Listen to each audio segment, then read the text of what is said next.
Hello everybody, this is Fernando for the latest Cryptids and Monsters video.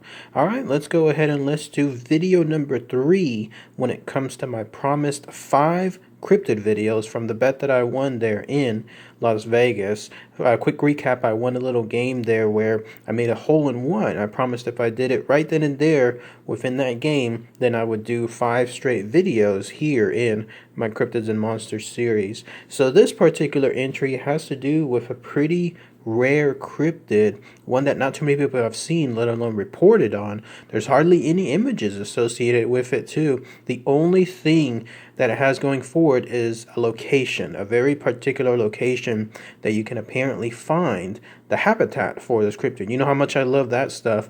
Those of you that have followed my YouTube channel in the past know that if there's one particular spot that stands out to find something, I love the idea of being able to go visit that location. But it has to do with this. I believe this is how it looks like, at least the closest description associated with it, and I'll talk about that more in a minute. It has to do with this. It's known as the Angeoa. So let's go ahead and let's talk about all the fascinating but very, very brief info associated with this lake cryptid. So what is this Angeoa? Well, whatever it could be considered, because it's so rare, because so few people have seen it, closest description is it seems to be more on the lines of an enormous or giant whale or fish. The problem is, though, hardly anyone has seen it, and those that have hardly even saw anything of it altogether. So it's been described as being very, very large in size, about 50 to 60 feet long. That'll give you an idea of how huge that thing is. We're not talking something tiny. This is let alone one of the larger cryptids around. It is considered solid black, completely just jet black throughout its entire body. It could be considered a whale, or it could be considered a giant fish. The problem is no one knows really, because again, there's so few sightings associated with it. But one thing that really stands out about this monster is the fact that it has a humongous fin. Now the thing is, I don't know if this is a fin that's found, let's say, on top of its body.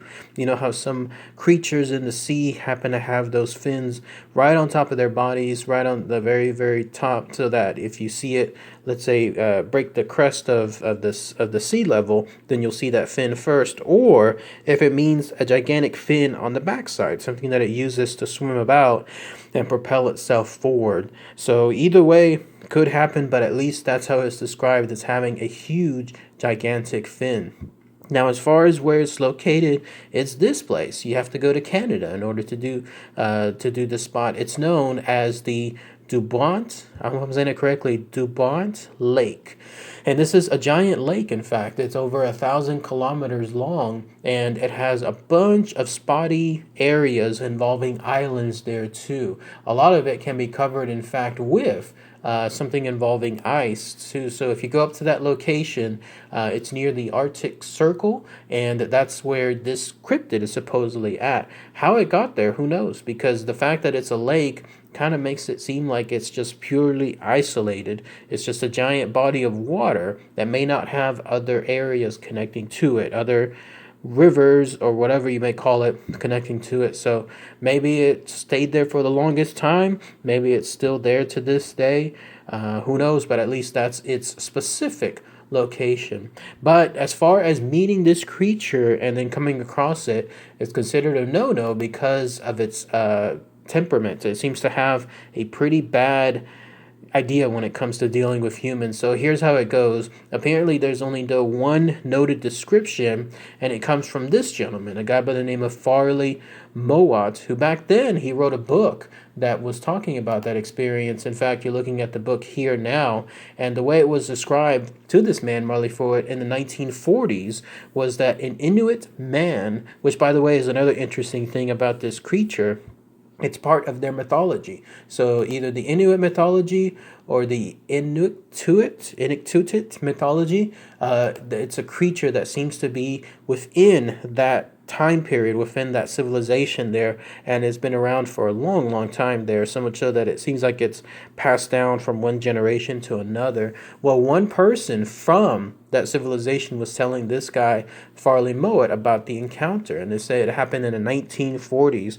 The way they described it was this: his own father, whoever this Inuit man was, his own father was there in the lake in some kind of kayak, and he was on that lake in the kayak also with a friend. And then this creature, whatever it was, came up to their area and not only encountered them but also overturned their kayak. And when they did so, this creature, whatever this Angeoa was, they recognized it as such, and it decided to kill his father's companion. So that's what this creature does. It's considered very, very hostile, maybe even territorial too. Whenever something comes across its area, it'll absolutely either defend it, protect it, or do something else where it considers anyone that comes across it a hostile enemy. And when that happens, then that's where it could create fatal situations for anyone that does so. Another theory is that it also likes to eat humans. So that's why it particularly enjoys tipping over any kind of boats or kayaks that humans are found in, because it's a very easy way for them to have a good snack. Considering how large this creature is too, 50 to 60 feet, you can imagine that it wouldn't take much effort in order to tip something over, especially if you're in a tiny little kayak like that crossing over this gigantic lake. You pretty much have no chance whatsoever whenever that occurs. So, but that's pretty much it. No other info really associated with this creature. No other encounters after that time period. No other mention of it being anywhere else.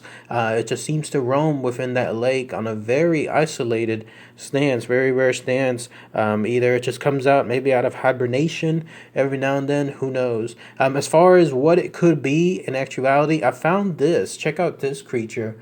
This is known as the high-finned sperm whale, which kind of looks like something like the description of the Angeoa, doesn't it? This is also a very large creature, estimated to be almost 100 feet long, but it is also considered solid black with one giant fin, in this case, being on top of it. So I wonder sometimes if this is going to be a misinterpretation, if this is actually what the Angeoa is.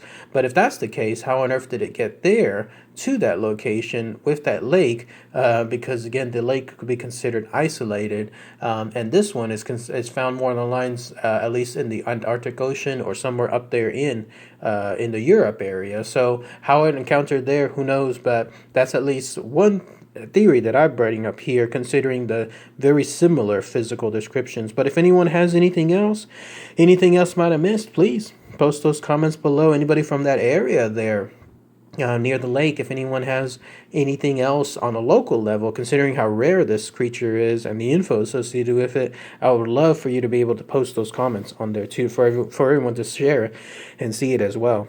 All right, everyone. Thanks again as always. Take care.